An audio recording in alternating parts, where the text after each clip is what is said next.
আসসালামু আলাইকুম সুপ্রিয় কৃষক ভাইরা, আপনারা ভিডিওটিতে দেখতে পাচ্ছেন যে একটি সিমের ক্ষেতটিতে দেখতে পাচ্ছেন কলি বের হয়েছে এবং প্রচুর পরিমাণে সিমের ফুল দেখা যাচ্ছে এবং সিমও ধরেছে।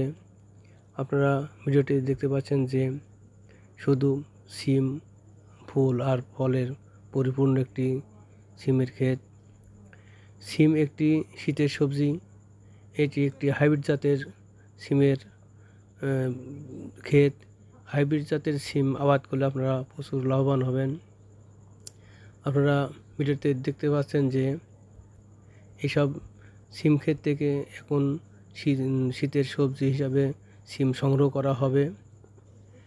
আপনারা গত ভিডিওতে দেখেছিলেন যে শুধুমাত্র সিমের কলি বের হয়েছে এবং সামান্য ফুল ছিল, এখন প্রচুর পরিমাণে ফুল এসেছে এবং সিম ধরেছে। আপনারা ভিডিওটি পছন্দ হলে সাবস্ক্রাইব করুন, লাইক দিন, কমেন্ট করুন। ধন্যবাদ।